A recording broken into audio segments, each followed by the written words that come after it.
کل میں نے ہمارے ایک مخلص ہیں، وہ اپنا نیا مکان بنا رہے ہیں، 3 مکان بنا رہے ہیں ان کی فیملی.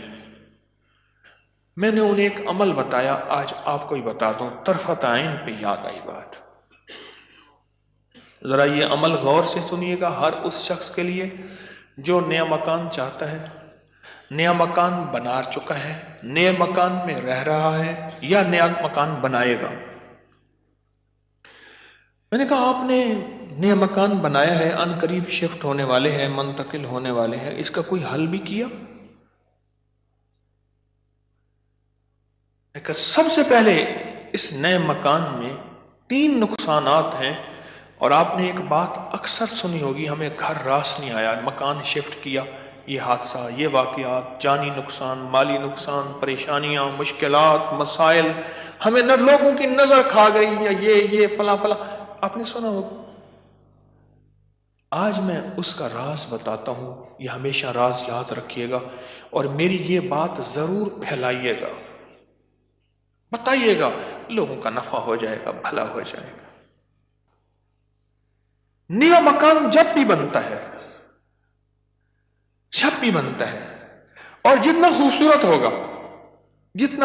ہوگا، جنات کو بڑا پسند آ جاتا ہے.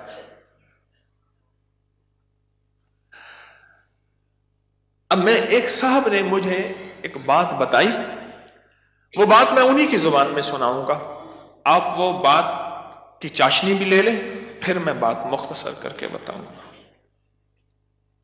اما بالا کو قرآن پڑھیں دیا، یہاں تک سمجھ آئے گا؟ بچوں کو قرآن پڑھاتی تھی اما. تو ہم نے نیا مکان بنایا، اما نے میں ڈٹھا، اما کہندی ہے ون حافظ کوئی درخت دی ساوی لکڑ بھانا، چمک بھانا، شاخ توڑ کے لیا تازہ. اما تازہ چاخ لو کے اوپر چڑھ گئی، نیت دی مار پوے، خدا خراب کر رہے، گلو سڑو، میرا گھر تک نظر یہاں، نکلو ہی تم، نکلو. ارے اما ایسی دیواروں کو مار رہی، ایسی. ہم نے کہا یہ پتا تھا اما کے پاس جنات بھی پڑھتے ہیں، آتے بھی ہیں، اما جنات کا دم بھی کرتی ہے، ہدیے کھانے وغیرہ بہت آتے تھے ان کے گھر. میں نے بھی اما کو دیکھا ہوا تھا، وہ میری نانی اما کی بہن بنی ہوئی تھی، ایک دوسرے کو ہدیے دینے لینے کرنے. نانی اما کی طرف سے ہدیے تھوڑے جاتے تھے، ادھر سے زیادہ جاتے تھے، کہ نانی اما کی جیب سے جاتے تھے، ادھر سے ہدیے آتے تھے، تو اتنے ہوتے تھے کہ وہ تقسیم ہوتے تھے. تو کہ نانی اما، میری اما نے نا مار مور کے ہانپتی کانپتی اما آ گئی، کہہ رہے بس نکل گئے. اما کیا ہے؟ کہہ رہے نیا مکان بنایا، ان کو اچھا لگا، گزرے جا رہے تھے، اوپر جو سیڑھیوں کی بمٹی تھی وہاں جا کے انہوں نے اپنا ٹھکانہ لگا دیا، مٹی لینے پہ ہاں اپنی اپنا سامان لگا رہے تھے، تو مجھے نظر آ گئے، نکال کے آئی ہوں. اچھا یہ ایک نہیں کئی واقعات ہیں.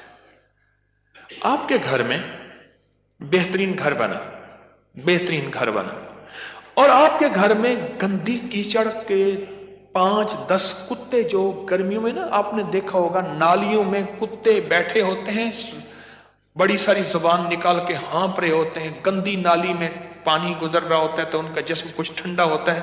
وہ گندی نالی والا کتا جب اٹھ کے نا اپنے بدن کو چھاڑتا ہے تاکہ کیچڑ وغیرہ، آپ کے گھر میں کتوں کا ریوڑ گھسائے گندے، تو گھر میں کیچڑ ہوگی یا عطر کی بارش ہوگی؟ بدبو، غلاظت، نجاست، خباثت، یہی کچھ ہوگا اور کیا ہوگا. جس گھر میں شیاطین آ جائیں اور شیاطین کا پورا قافلہ آ جائے اور فیملی آ جائے، جو کہ ہر بیت الخلا میں ہوتی ہے، خبث اور خبائث، مذکر اور مؤنث، مائی اور جوان، ہر بیت الخلا میں ہوتے ہیں. جو جتنا بیت الخلا کو ٹائلیں لگا دے، لگژری بنا دے، ہمیں دھوکہ ڈال دیا اس ٹائلوں نے اور شیشے نے اور کمکموں نے. میرے کملی والے نے فرمایا ہر بیت الخلا میں فیملی رہتی ہے. بھائی میاں بیوی ہوگی تو بچے ہوں گے نا، تو میں فیملی ایسے تو نہیں کہہ رہا. خبث اور تو سب سے پہلے تو جنات، شیاطین. دوسرا جو ہوتا ہے، جو روگ لگتا ہے، دوسرا جو روگ لگتا ہے وہ خصوص مزدوروں اور لیبر کا روگ لگتا ہے. غور سے سنیے گا. کتابوں میں لکھا ہے اپنے دھوئیں سے اپنے پڑوسی کو تکلیف نہ دو. اگر تم نے کوئی مسالہ دار چیزیں، اسپائسی چیزیں، لذیذ چیزیں بنائی ہیں اور تمہارے پڑوسی کو یہ قدرت حاصل نہیں تو اس کو تکلیف نہ دو. پانی شوربے میں زیادہ ڈال دو، کچھ اس کو دے دو. اور کتابوں میں یہاں تک لکھا ہے کہ پھلوں کے چیزوں کے چھلکوں سے پڑوسی کو تکلیف نہ دو. اگر کوئی اچھی اعلیٰ چیزیں کھائی ہیں تو اپنے پڑوسی کے گھر سے دور رکھو. اس بیچارے کو تکلیف ہوگی کہ اللہ میری جیب میں بھی ہوتا میں بھی کھاتا. یہ جو غریب لیبر آتی ہے، لیبر تو غریب ہی ہوگی نا، مستری مزدور، ان کی نظر کھا جاتی ہے، ان کی نظر کھا جاتی.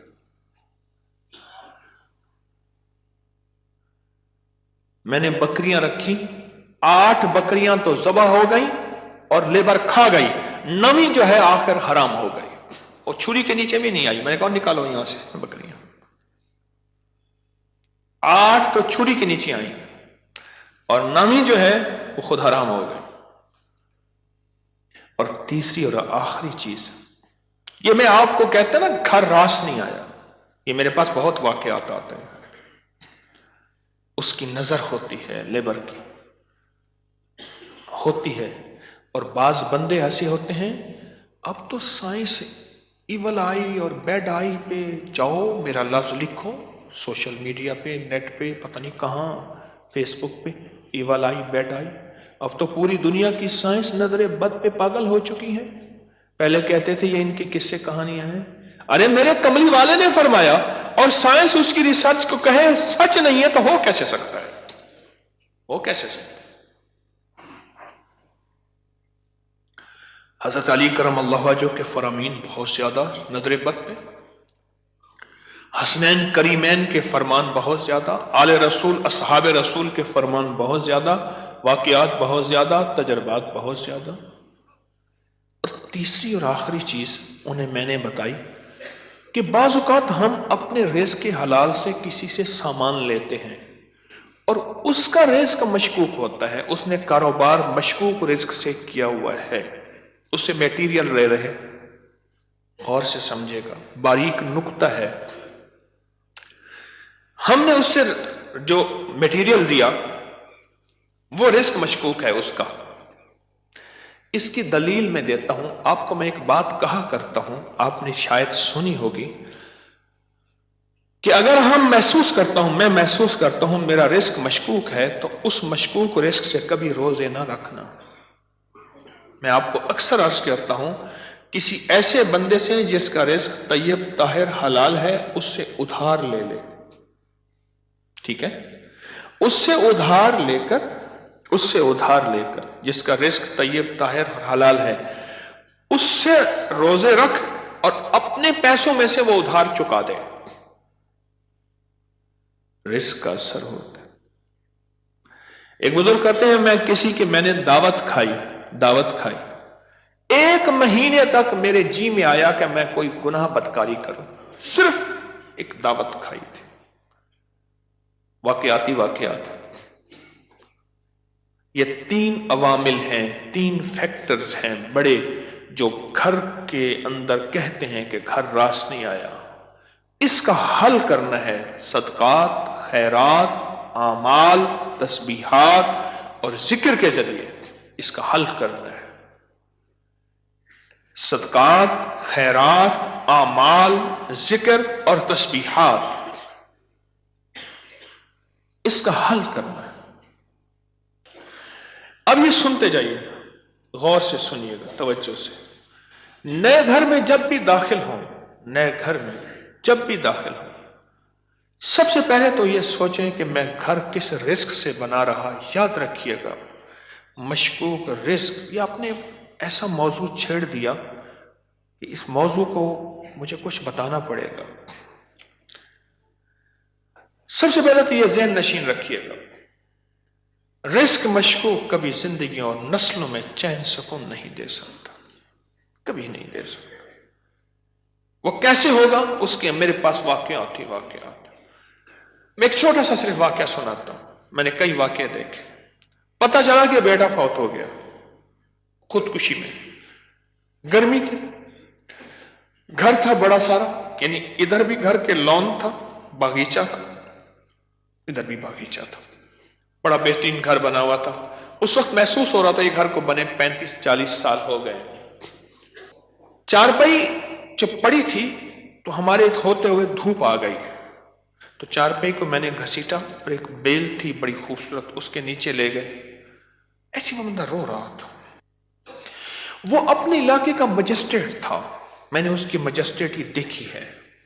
بٹھے والے کو حکم تھا کہ اتنی اینٹیں پہنچانی ہے ورنہ بٹھا کسی شکایت کی وجہ سے سیل ہو جائے گا۔ سیمنٹ والے کے ذمے تھے کہ اتنی سیمنٹ کی بوریاں پہنچانی ہے ورنہ تو 2 نمبر سیمنٹ بیچ رہا، تجھ پہ آبجیکشن لگ جائے گا۔ ریت والے، اینٹ والے، ہر میٹیریل والے کے ذمے تھا کہ تو نے پہنچانا ہے، بہترین مکان بنا، بہترین مکان بنا۔ اس گھر میں رہا اور کبھی سکھ کا سانس نہ لے سکا۔ بیوی مر گئی، بیٹا اڑ گیا کہ میں نے ماں کو گھر میں دفن کرنا ہے۔ جو گھر کی پچھلی طرف کا باغیچہ تھا وہاں ماں کی قبر تھی، اور خودکشی مر کے کہنے لگا مجھے ماں کے قدموں میں دفن کرنا ہے۔ 2 قبریں گھر میں بنی ہوئی تھیں، بیٹھا ہوا تھا، ریٹائر، مر گیا اور پھر اس کا کوئی وارث نہیں تھا۔ وہاں پتہ چلا اس شہر میں کہ ہمارے مرشد آئے ہیں، کچھ لوگوں کو بھاگ آئے۔ ایک بابا آیا ریٹائر، تو میں نے کہا بابا جی مرشد بس میرے گھر چلیں، دعا کر دیں، کھانا کھا لیں۔ میں نے کہا کس لیے؟ میری دعائیں ہوں گی؟ میں نے کہا ایک چیز پہ دعا دوں گا کہ اس بابے کی آپ نے خدمت کرنی ہے، تو خود بھی بابا ہے، اس کی خدمت کرنی ہے، اور اس بابے کی موت تک وہ بزرگ بابا، وہ بھی زندہ ہے، اس کی خدمت کرتا رہا اور وہ دعائیں دیتا رہا۔ میرے اپنے چھوڑ گئے کہ حکیم صاحب تو آیا، اور کسی کو خدمت پہ چھوڑ گیا کہ میری چارپائی دھوپ پہ پڑی ہوتی تھی، میرے اندر سکت ہی ختم ہو گئی۔ ایک بڑھاپے نے مارا، دوسرا غموں نے مارا۔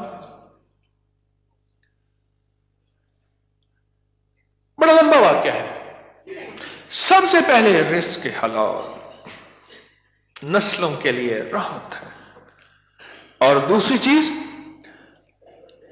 چیز ہمارے ایک جاننے والے ہیں، ان کی زندگی میں مسائل ہی مسائل ہیں، مشکلات ہیں، غم ہی غم ہیں۔ اس غم کو وجہ الیکٹریشین آیا، تھوڑا سا کام کیا، اس کا ہاں تجھے پیسے دوں گا، بجلی والے کا، پلمبری والے کا، مرمت والے کا، کوئی کام ہے، دھوبی کا، فلاں کا فلاں، اس نے کہا پیسے دوں گا، اور اگر اس نے پیسوں کا اصرار کیا تو اس کو دھمکایا، ڈرایا۔ چھوٹے چھوٹے لوگوں کے پیسے کھاتا گیا، نسلوں میں غربت، تنگ دستی نے گھیر لیا۔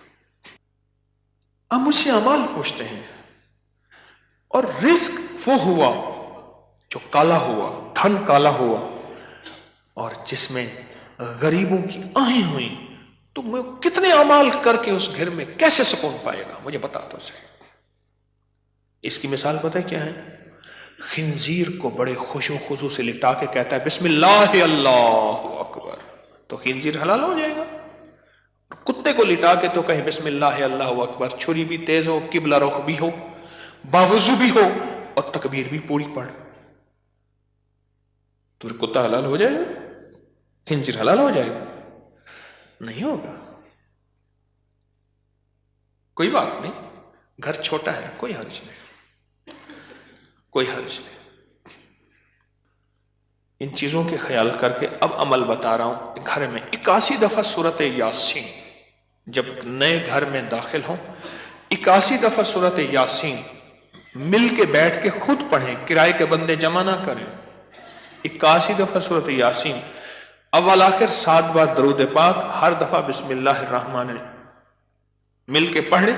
ایک دوسرا، ہر کونے میں 11 دفعہ آیت الکرسی مل کے پڑھ لے، کوئی اس کونے میں گھر کا بندہ پڑھ لے، کوئی اس کونے میں، گھر کے چاروں کونے میں 11 دفعہ آیت الکرسی، اور ایک دفعہ گھر کے درمیان میں 11 دفعہ آیت الکرسی 2، اور گھر کے چاروں کونوں میں 3 دفعہ اذان، 3 دفعہ اذان۔ یہ جو اذان ہم نماز کے لیے کہتے ہیں، پڑھتے ہیں، ایک ہے اذان پڑھنا، ایک ہے اذان دینا۔ اذان دینے کے لیے انگلیوں میں اونگلیاں ٹھوسنی پڑتی ہیں، قبلہ رخ بھی ہے، مسجد ہے، منبر ہے یا چبوترا ہے، نہیں، اذان پڑھنا وظیفے کی شکل میں ہے۔ تو 3 دفعہ اذان چاروں کونوں میں، کتنا ہو گیا یہ؟ 3 عمل ہو گئے، میں نے 5 عمل بتانے ہیں۔ اور چوتھا یہ ہے کہ وہاں جا کے 1 دن، 3 دن، 7 دن یا 11 دن، 1 دن، 3 دن، 7 دن یا 11 دن اتنا پکائیں کہ لوگوں کو کھلائیں، اور خاص طور پہ ان لوگوں کو جن کو اتنا اچھا کوئی نہیں کھلاتا۔ کتنے عمل ہو گئے؟ 4۔ اور آخری عمل یہ ہے کہ گھر کو مہمان کی نیت سے بنانا ہے۔ شیخ الحدیث رحمۃ اللہ علیہ نے پوچھا، ماشاءاللہ بڑا اچھا گھر بنا ہے، کس نیت سے؟ حضرت بچے بڑے ہو گئے، گھر کی ضروریات بھی ہیں سارا۔ فرمایا تو بڑا چھوٹا بیوپاری نکلا، تو دلی کا پنجابی سوداگران کا تاجر تھا، اس نے گھر بنایا، حضرت کو بلایا تو میں چھوٹا گھر بنایا۔ ارے تو یہ نیت کر لے کہ یہ میں گھر مہمانوں کی نیت سے بنا رہا، اور مہمان آئیں گے ان کو کھلاؤں گا، پلاؤں گا، ان کو بٹھاؤں گا، بس۔ اور پھر فرمایا دیکھو جیسے کوئی بندہ روشن دان رکھے، اور کیوں رکھا؟ روشنی کے لیے، ہوا کے لیے؟ ارے نہیں، اس نیت سے رکھ کے اذان کی آواز آئے گی، جب تک روشن دان رہے گا تیرے لیے ثواب نیکیاں لکھی رہیں گی۔ پھر اگلی بات جو فرمائی وہ بڑی باریک بات ہے، حساس بات ہے، وہ سن لینا۔ فرمایا بدترین پیسہ وہ ہے جو میٹیریل اور بلڈنگ میں خرچ ہو۔ جب تو مہمان کی نیت کر لے گا وہ تیرا پیسہ بہترین بن جائے گا۔ سمجھ گیا نقطہ باریک؟ اب وہ تیرا پیسہ بہترین بن جائے گا، اور تو نے اگر مہمان کی نیت نہ کی اور مہمان کی خدمت کا جذبہ نہ لیا، وہ تو بدترین پیسہ ہے، اللہ کے ہاں ناپسندیدہ ہے۔ جو میرے رب کے ہاں ناپسندیدہ ہے، اس میں سکون آ سکتا ہے، چین آ سکتا ہے، راحت مل سکتی ہے، خیر مل سکتی ہے، برکت مل سکتی ہے؟ کیسے مل سکتی ہے؟ اس میں تو برکت مل ہی نہیں سکتی۔ مہمان کی نیت کر، مہمان کی نیت کر۔ یہ 5 چیزیں ہیں نئے مکان بنانے کے لیے، نفع مند ہے، اور 2 احتیاطیں، ایک اور ایک رزق حرام۔ 5 عمل، 2 احتیاطیں، یہ نیا مکان بنانے کے لیے میں نے آپ کی خدمت میں عرض کی۔